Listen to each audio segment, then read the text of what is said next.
parce que ça va. Moi ça ne peut qu'aller étant donné que demain c'est le grand jour. Je pense sincèrement que cette dernière saison va envoyer du pâté, donc je me suis préparée, tu vois. Et j'espère que ce look vous plaît ou bien vous plaira. Moi je vous laisse avec la suite de la vidéo et on se rejoint juste après. On va pas se mentir, Game of Thrones c'est vraiment une série dans laquelle il y a des putains de make-up et aujourd'hui j'ai envie de mettre à l'honneur justement celle-ci avec la maladie de la grayscale. Oui, flemme de faire Daenerys avec un côté dragon et un côté beau, franchement on l'a vu des milliards de fois, donc aujourd'hui on fait la grayscale. Pour ce make-up, je vais poser 2 prothèses que j'ai réalisées moi-même et je vais vous montrer un petit peu les étapes de la réalisation de celle-ci. Pour qu'elle soit faite sur mesure sur mon visage, j'ai pris un film plastique et après j'ai contouré, j'ai retransmis ça, c'est d'où les traits bleus en fait, c'est juste la délimitation de ma prothèse. Ensuite j'ai pris des rondins de pâte de plastiline, je les ai posés les uns à côté des autres et en plus j'ai texturé, j'ai créé les petites séparations entre les petites croûtes, on va dire ça comme ça, et puis j'ai moulé tout ça. Les miennes sont faites en gel de silicone, mais il est tout à fait possible de les faire en latex, en foam latex ou encore en gélatine, j'allais oublier. Bref, revenons au make-up.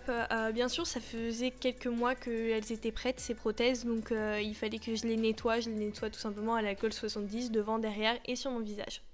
Bien sûr, c'est évident, avant d'appliquer et de coller la prothèse, il faut que je fasse un petit peu un checkpoint, tu vois. Genre, je la mets sur mon visage, je la dépose pour voir à peu près où est-ce que je dois faire mon cache-sourcil, parce que ouais, c'était prévu que j'ai un petit peu un sourcil découpé.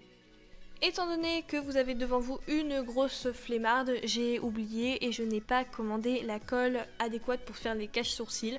Donc ce que j'ai fait, je l'ai permuté avec une colle à prothèse.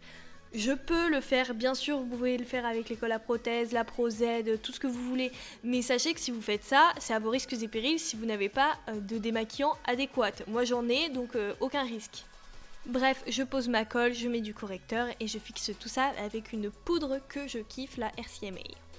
Comme tu l'as compris, mes prothèses sont en gel de silicone, mais qui dit gel de silicone ne dit pas forcément colle Pro Z. Donc j'en utilise une autre, c'est un intermédiaire, ça tient beaucoup mieux et c'est beaucoup plus facile à utiliser. Mais bon, c'est pas obligatoire, en plus c'est des colles qui coûtent genre 100 €. Ouais les gars, une colle qui coûte 100 € ça existe et ça fait mal aux fesses quand tu dégaines ta carte bancaire, quoi. Je sais. Étant donné que ma prothèse est super grande, c'est très compliqué de se dire vas-y j'en colle toute la partie de mon visage et boum je colle la prothèse, ça va aller parfaitement. Non, il faut y aller étape par étape, donc je commence par le haut de mon visage, ensuite la joue et je vais commencer vraiment par les grosses parties et ensuite je vais m'appliquer pour essayer d'avoir des raccords assez corrects. Une fois que ma prothèse est bien collée, qu'elle est bien droite, que je suis satisfaite, et bien c'est le moment de retirer le contour de celle-ci. Ah oui, petite parenthèse sur ce contour, moi ça me fait trop rire parce que je vais souvent sur YouTube, je suis intriguée, etc. Je regarde les gens qui font des effets spéciaux et il y a plein de gens qui font la sculpture, ils font ce petit trottoir autour et puis en fait quand ils mettent la gélatine, eh bien ils la retirent directement. Donc en fait, je comprends pas pourquoi ils le font. Voilà, je sais pas si vous avez compris ce que je veux dire par là, mais en fait ça te fait juste perdre plus de produit qu'autre chose quand tu veux mouler le truc. Ah oui, et tu vois la partie que je te montre, ouais, celle-ci, eh bien c'est tout à fait normal qu'elle ne soit pas collée et qu'elle dépasse un petit peu. C'est tout simple parce que si je la colle, eh bien ça va être sur mes cheveux. Ouais, la prothèse était légèrement plus grande à cet endroit-là. Mais il n'y a pas de problème là-dessus, étant donné que je veux mettre une perruque, donc ça sert à rien de passer 1000 ans dessus, de s'inquiéter, il va y avoir une perruque. Donc, don't worry guys. Je passe maintenant à la coloration. Donc la coloration c'était pas si évident en fait, c'est un truc super méga compliqué parce que c'est vraiment jouer sur les couleurs, jouer sur les nuances, c'est vraiment de la précision et en plus de ça le faire sur soi-même, mais qu'est-ce que c'est dur et que c'est compliqué, c'est un truc de malade. Alors moi, ma botte secrète, c'est de maquiller au crachotis. En fait, je maquille vraiment rien au pinceau presque, à part les choses vraiment opaques. Sinon, tout le reste, je le fais avec un pinceau et je fais clic sur mon visage. Et je trouve que c'est une technique qui me correspond assez et qui est très précise et qui fait vraiment de beaux résultats. Pour la coloration, c'est super compliqué de vous énoncer un peu ce que j'ai mis. J'ai juste essayé de fondre la prothèse avec ma peau, donc lui donner un aspect un peu plus rouge, rosé.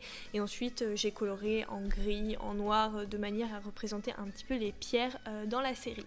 Après une multitude de changements de couleurs différentes, il est temps de passer à la partie beauté. J'ai mis sur mes deux yeux la base P. Louise numéro 2, donc la teinte universelle tout simplement, et j'ai utilisé la Saint Ensiner de chez Kate Von D. Pourquoi? Parce que je trouve que ça fait un peu un esprit gothique, château, et je sais pas pourquoi, je me dis ça va grave avec le thème de la vidéo. Le pinceau que j'utilise, c'est un Primark, et le pack de 2 qui coûte 4 €, c'est vraiment, j'adore ces pinceaux, je les utilise très souvent. Après, en ce qui concerne le maquillage et la réalisation, c'est pas plus bête que ça. J'ai juste creusé mes yeux, je les ai un petit peu plus étirés avec des couleurs très nude. J'ai mis un peu plus de foncé dans le coin interne et le coin externe pour donner un air un petit peu plus, pas méchant, mais tu vois, un petit peu plus creusé. En fait, ça fait vachement cet effet maquillé, démaquillé, parce que le but c'était pas de faire un cut crease et des paillettes, non, non, loin de là. Après, pour ma paupière mobile, j'ai pris une teinte de ma Kate Von D. Elle est marron avec des petites paillettes vertes, je trouvais ça beau, mais bon, je savais que ça allait pas se voir à la caméra. Bien sûr, j'illumine mes zones de lumière avec le blanc de la palette, donc le coin interne et sous mon sourcil. Je rajoute une touche de blush qui tire vers l'orange qui vient de chez NYX, et cette palette, pas besoin de la chercher parce qu'elle n'existe plus, je ne sais vraiment pas pourquoi. Un petit peu d'highlighter doré qui vient de chez Fenty Beauty et qui est vraiment mais sublime. Et puis on y est bon, on peut rajouter des fossiles qui viennent de chez Tati Lashes, ce sont les TF6, je les avais déjà mis pour ma vidéo sur Ariana Grande, et je vais tester le nouveau mascara de chez Rimmel. Il est super cool, bon ok d'accord, j'avoue j'ai des fossiles, mais la brosse, mais j'ai jamais vu ça, c'est vraiment cool en fait, elle est pas du tout symétrique. Je rajoute une perruque blonde pour être un peu plus dans l'univers de Game of Thrones, non je suis pas pour autant Khaleesi.